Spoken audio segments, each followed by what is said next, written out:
Hello students, आज के इस वीडियो में हम सॉल्व करने वाले एक numerical problem example 1.8। Okay, question is an electron falls through a distance of 1.5 centimeter in a uniform electric field of magnitude 2.0 into 10 raised to the power 4 Newton पर coulomb.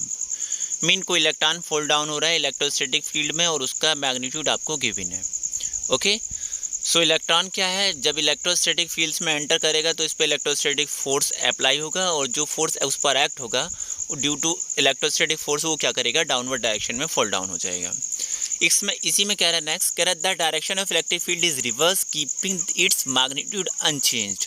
और अब क्या किया इन्होंने, इलेक्ट्रिक फील्ड की डायरेक्शन को change कर दिया है और जो इलेक्ट्रिक फील्ड है उसका मैग्नीट्यूड उन्होंने अनचेंज किया है। मीन उसमें कोई भी चेंज नहीं किया है, मीन सेम है दोनों केस में, इलेक्ट्रॉन के केस में भी और प्रोटॉन के केस में भी। और प्रोटॉन भी सेम डिस्टेंस फॉल डाउन हो रहा है। सो हमने कैलकुलेट करना है, compute the time of fall in each case.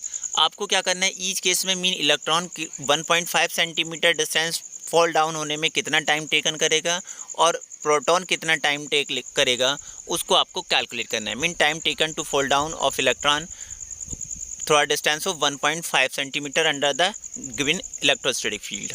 Okay, और आपको क्या करना है, contrast the situations what that of free fall under gravity.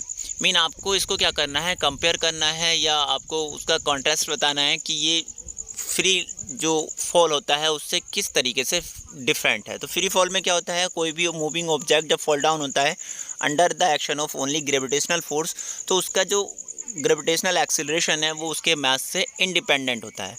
सो यहाँ पर हमको उसको देखना है कि ये जो केस हम डिस्कस कर रहे हैं इलेक्ट्रॉन और प्रोटॉन का, इन इलेक्ट्रोस्टैटिक फील्ड वो उससे किस तरीके से अलग है। ओके, सो आज के इस वीडियो में हम इसको सॉल्व करते हैं। ठीक है, सो चलिए स्टार्ट करते हैं। ओके स्टूडेंट, तो इसमें गिवन क्या है, आपको इलेक्ट्रिक फील्ड जो गिवन है it is E is equal to कितना गिवन है, 2 × 10⁻⁴ न्यूटन पर कूलम। ठीक है, इस इलेक्ट्रिक फील्ड में आपका कोई इलेक्ट्रॉन फॉल डाउन हो रहा है और वो किस हाइट तक फॉल डाउन हो रहा है, 1.5 सेंटीमीटर। ओके, सबसे पहले हम इस हाइट को मीटर में कन्वर्ट करेंगे। ओके, इलेक्ट्रिक फील्ड आपको कितना गिवन है, 2 × 10⁻⁴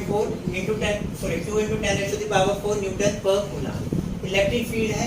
इस इलेक्ट्रिक फील्ड में जब इलेक्ट्रॉन एंटर करेगा तो उस पे एक इलेक्ट्रोस्टैटिक फोर्स लगेगा, that is F is equal to क्या होगा, we know that E is equal to क्या होता है formula, E is equal to F upon Q। So यहाँ से अगर F का वैल्यू फाइंड आउट करें तो F इज इक्वल टू क्या हो जाएगा, Q × E।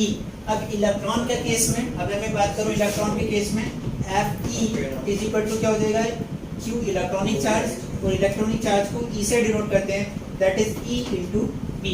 इतना इस पे फोर्स अप्लाई होगा। Is it clear, force apply होगा। इस फोर्स के अंडर में वो जो इलेक्ट्रॉन है कितना फॉल डाउन हो रहा है, 1.5 centimetre. Okay, we know that F is equal to क्या होता है, ma mass of electron into acceleration of electron is equal to क्या हो जाएगा, E × E। F is equal to ma according to Newton second law of motion. Acceleration of electron is equal to हो जाएगा E × E over m e। Is it clear, value put कर देते हैं, E का value आ गया, इसको suppose कर लेते हैं इक्वेशन नंबर फर्स्ट। हमने क्या कैलकुलेट करना है, falling time taken to fall down of 1.5 centimetre. तो suppose that T E is the time taken of electron to fall down 1.5 centimetre distance. Okay, so using second equation of motion S is equal to ut plus half at square.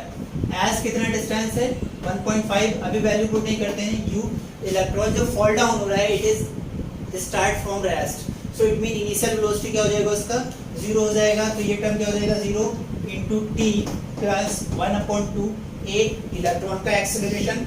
a की बात करें तो a क्या है, electronic acceleration, that is a e × t square. Okay, हमने तो t का value calculate करना है, सो इलेक्ट्रॉन के केस में है इसलिए t e सफिक्स में लिखना है। So t square is equal to क्या हो जाएगा, 2s अपॉन ae। अगर t e का स्क्वायर रूट फाइंड आउट करें तो क्या हो जाएगा, √2s upon ae। Okay, 2s upon ae value put कर देते हैं, q क्या है, T E is equal to क्या हो जाएगा, square root of 2s upon A E. Electron का क्या है, एक्सेलरेशन, वैल्यू पुट करेंगे क्या हो जाएगा, e into E upon M E. सारे वैल्यू हमको पता है, s डिस्टेंस है 1.5 सेंटीमीटर, इसको मीटर में कन्वर्ट करेंगे क्या हो जाएगा 0.015 मीटर। ओके, वैल्यू पुट कर देंगे, m मास ऑफ इलेक्ट्रॉन, और इलेक्ट्रॉन का मास कितना होता है 9.1 इंटू 10⁻⁻31 kg। ई क्या है, इलेक्ट्रॉनिक चार्ज, सो इलेक्ट्रॉन पे चार्ज कितना होता है 1.6 इंटू 10⁻⁻19 कूलम, एंड ई हमको गिवन है electric field, it is 2 into 10⁻⁴ Newton पर कूलम। सारे वैल्यू आपको पता है, फॉर्मूले में पुट करेंगे, आपको जो ई का वैल्यू आ जाएगा, time taken to fall down by electron, it is कितना आएगा 2.9 into 10⁻⁻9 second. Is it clear? सारे फॉर्मूले, कौन सा फॉर्मूला कैसे यूज किया है हमें पता है, इज इक्वल टू क्या होता है एफ अपॉन क्यू। यहाँ से हमने एफ का वैल्यू फाइंड आउट किया, F is equal to M A, acceleration का वैल्यू फाइंड आउट कर लिया, S is equal to UT plus half A D square use करके हमने टाइम के रिलेशन फाइंड आउट कर लिया। टाइम का रिलेशन ये हो जाएगा, सेम केस में सारी वैल्यू हमने पुट किया है, और इसको सॉल्व करेंगे, क्या मिलेगा आपको, T is equal to 2.9 into 10⁻⁻9 second.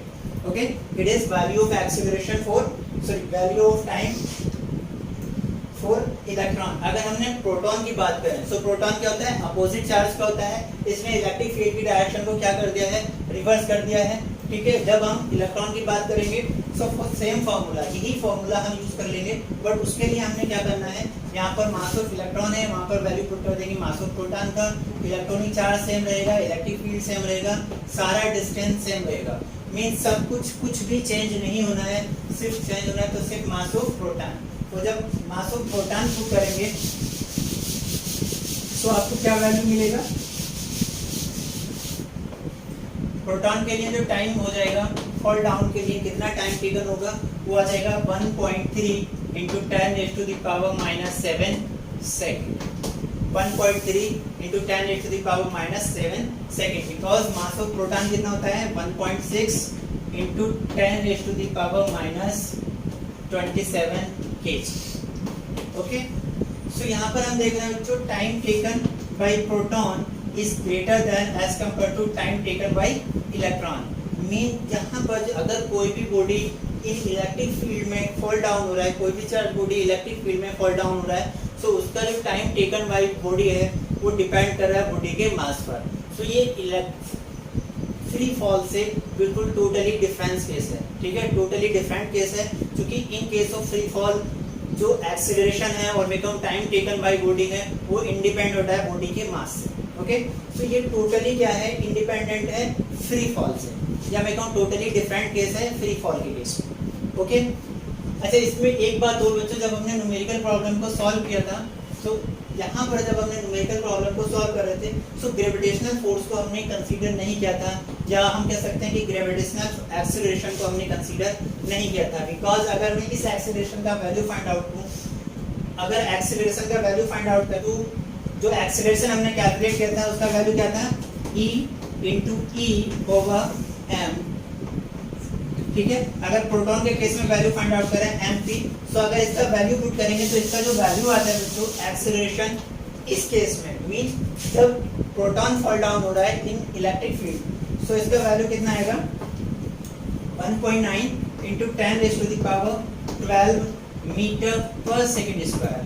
ये जो वैल्यू है बहुत ज़्यादा ग्रेटर है as compare to gravitational acceleration g, और इसका वैल्यू तो 9.8 मीटर पर सेकेंड स्क्वायर। इसलिए जब हम इलेक्ट्रॉन के फॉल डाउन की बात कर रहे थे in gravitational in electrostatic force, तो हमने ग्रेविटेशनल फोर्स को या फिर ग्रेविटेशनल एक्सेलरेशन को नेगलेक्ट कर दिया था, उसको काउंट नहीं किया था, because it is very small as compare to electrostatic gravitation.